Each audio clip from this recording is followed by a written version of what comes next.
Você já se perguntou alguma vez por que a educação física é uma disciplina presente em todas as séries e anos da educação básica? O que há de tão diferente nesse componente curricular para que ele conste durante tanto tempo na nossa formação escolar? Pois bem, o meu nome é Luiz Otávio Mendes, eu sou professor de Educação Física, acadêmico do Programa de Mestrado Profissional em Educação Física em Rede Nacional, o PROEF, e vou tentar responder para vocês essas questões.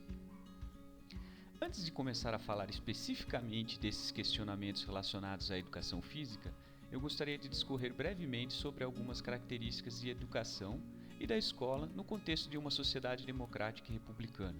Claro que, para isso, irei contar com o auxílio de alguns autores estudiosos do assunto.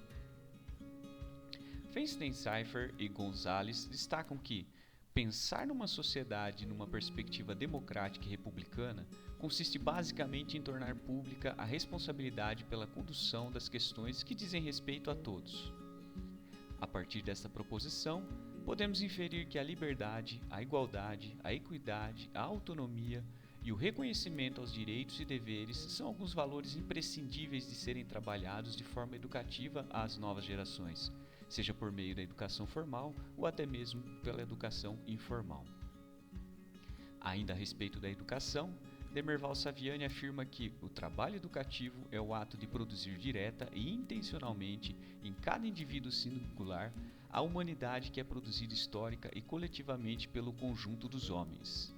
Em outras palavras, para Saviani, a educação consiste numa ação de transmitir geração a geração os conhecimentos e saberes produzidos por determinada sociedade. Dessa forma, segundo o mesmo autor, um dos objetos de estudo da educação seria a identificação dos elementos culturais que precisam ser assimilados pelos indivíduos da espécie humana para que eles se formem efetivamente humanos. É aí então que entra a nossa famigerada educação física. Opa, mas como assim? Essa eu não entendi. Calma, eu explico melhor.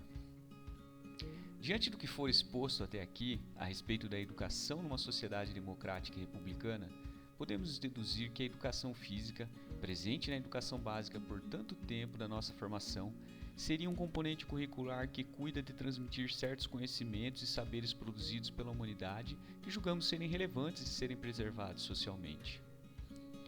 Ah, entendi. Mas que conhecimentos e saberes são esses?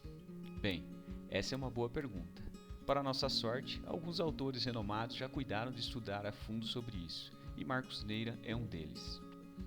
Para Neira, a educação física escolar teria a incumbência de investigar como os grupos sociais se expressam pelo movimento, criando esportes, jogos, lutas, ginásticas, brincadeiras e danças.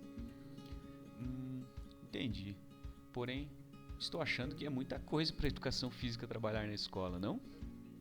Sim, você tem razão.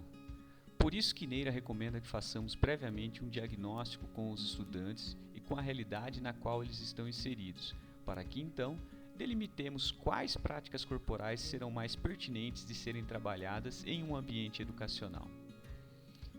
Neira ainda lembra que é fundamental ter em mente as finalidades do projeto pedagógico da escola, além de zelar por 4 princípios importantes na definição do currículo.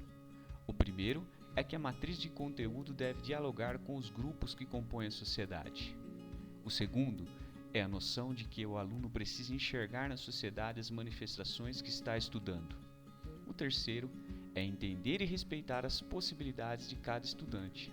E o quarto é o professor repensar constantemente a própria identidade cultural para aperfeiçoar o currículo. Notem vocês que todos esses princípios apresentados por Neira são convergentes com algumas características de uma sociedade democrática e republicana mencionadas anteriormente. Bem, é claro que o que falamos até aqui não esgota um tema tão complexo como esse. No entanto, já nos dá alguma luz para entendermos melhor a função da educação física escolar numa sociedade democrática e republicana. Talvez possamos continuar esse papo numa outra oportunidade. Por ora, um forte abraço a todos.